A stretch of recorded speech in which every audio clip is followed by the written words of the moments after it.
જોઈને જ મોઢામાં પાણી આવી ગયું ને. આ બહારથી એકદમ ક્રિસ્પી અને અંદરથી વડાપાઉં જેવા જ ચટાકેદાર લાગે છે.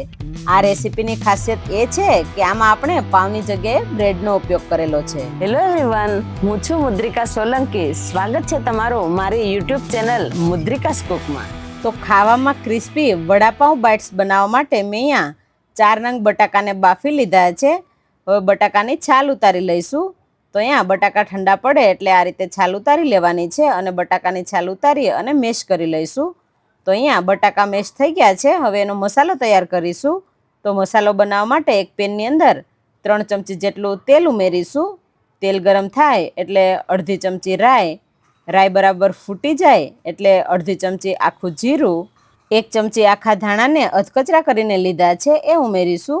હવે મેં અહીંયા 1 ચમચી આદુ અને મરચાંની પેસ્ટ લીધી છે, સાથે મીઠા લીમડાના પાન. હવે વઘારને બરાબર મિક્સ કરી લઈશું. હવે એની અંદર સ્વાદ અનુસાર મીઠું, અડધી ચમચી જેટલી હળદર, અડધી ચમચી ધાણા જીરું પાવડર, અડધી ચમચીથી ઓછો મરી પાવડર ઉમેરી અને બધા મસાલાને મિક્સ કરી લેવાના છે. મસાલા બળી ન જાય એટલા માટે ગેસની ફ્લેમ લો રાખીશું. તો બધા મસાલા બરાબર મિક્સ થઈ ગયા છે. હવે આપણે જે બાફેલા બટાકા મેશ કરીને રાખેલા હતા એની અંદર મસાલો ઉમેરી દઈશું અને મસાલાને બરાબર મિક્સ કરી લઈશું. મસાલો બની ગયા પછી તેને એકદમ ઠંડો થવા દેવાનો છે. જો ગરમ ગરમ મસાલો બ્રેડ પર લગાવશું તો બ્રેડ પોચી થઈ જશે. હવે છેલ્લે અડધા લીંબુનો રસ ઉમેરવાનો છે. હવે મેં અહીંયા 150 ગ્રામ બેસન લીધો છે. બેસનને ચાળીને લેવાનો છે. તો વાટકીની મદદથી આ રીતે બેસનને ચાળી લઈશું, જેનાથી આજુબાજુમાં વધારે ઉડશે નહીં અને એકદમ સરસ ચડાઈ જશે. તો અહીંયા બેસનને હંમેશા ચાળીને જ લેવાનો છે. હવે એની અંદર અડધી ચમચી મીઠું, અડધી ચમચીથી ઓછી હળદર અને અડધી ચમચીથી ઓછો મરી પાવડર લેવાનો છે. હવે જરૂર પ્રમાણે પાણી ઉમેરી અને મીડિયમ થીક એવું બેટર બનાવી લઈશું. તો ગાંઠા ન રહે એ માટે પહેલાં થોડું પાણી ઉમેરવાનું છે અને મિક્સ કરવાનું છે. પછી જરૂર પ્રમાણે પાણી ઉમેરી અને થીક બેટર બનાવી લઈશું. તો અહીંયા આ રીતનું થીક બેટર બની ગયું છે, એકદમ પાતળું નથી કરવાનું. હવે મેં અહીંયા 8 નંગ બ્રેડ લીધા છે. બ્રેડ હંમેશા તાજા હોય એવા લેવાના છે. હવે બ્રેડની ઉપર ગ્રીન ચટણી લગાવીશું. તો આ રીતે એક બ્રેડને રાખી અને તેના પર જરૂર પ્રમાણે ગ્રીન ચટણી લગાવવાની છે. તમે જે પ્રમાણે તીખું ખાતા હોય એ પ્રમાણે તમે લગાવી શકો.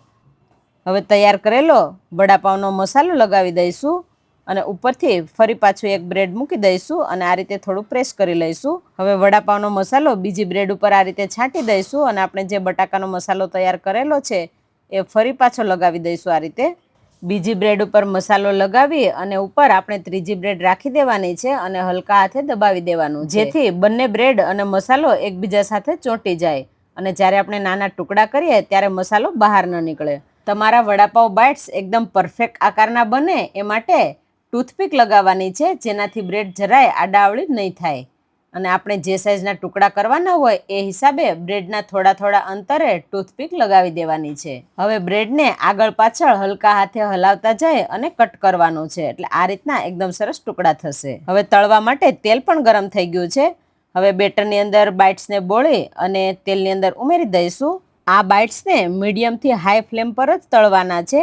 જો તેલ ઓછું ગરમ હશે તો બ્રેડ વધુ તેલ પી જશે અને બાઇટ્સ તેલવાળા બનશે. એટલે તેલ સરસ ગરમ હોવું જોઈએ, જેથી બહારનું પડ તરત જ ક્રિસ્પી થઈ જાય. અને બીજું કે ખીરું બહુ પાતળું ન હોવું જોઈએ. જો ખીરું પાતળું હશે તો બ્રેડ તેલ પી જશે. એટલે ખીરું મીડિયમ ઘટ રાખવાનું છે, જેથી બ્રેડ પર સરસ કોટિંગ થઈ જાય. તો બધી બાજુ ફેરવી અને બાઇટ્સને તળી લઈશું. તો વાહ, જુઓ કેટલો સરસ ગોલ્ડન કલર આવ્યો છે. તો અહીંયા વડાપાઉં બાઇટ્સ તળાઈ ગયા છે. હવે જારાની મદદથી બધા કાઢી લઈશું. બરાબર તેલ નિતારી અને કાઢી લેવાના છે. હવે બાકીના બીજા વડાપાઉં બાઇટ્સ છે એને પણ ઉમેરી દઈશું. તો ગરમા ગરમ સુપર ક્રિસ્પી અને ચટાકેદાર બ્રેડ વડાપાઉં બાઇટ્સ તમે જોઈ શકો છો કે ટૂથપીક લગાવવાના કારણે આનો શેપ કેટલો પરફેક્ટ આવ્યો છે અને આ બહારથી કેટલા કુરકુરા બન્યા છે. બ્રેડ અને ટૂથપીક વાળી આ નવી સરળ ટ્રીક તમને કેવી લાગી તે મને કમેન્ટ કરીને ચોક્કસથી જણાવજો. અને હા, આ રેસીપી તમે ઘરે ક્યારે બનાવવાના છો એ પણ મને ચોક્કસથી લખજો. તમને અમારી આ રેસીપી પસંદ આવી હોય તો વિડીયોને લાઈક કરજો, શેર કરજો અને અમારી ચેનલને સબસ્ક્રાઇબ કરવાનું ના ભૂલતા. Thank you.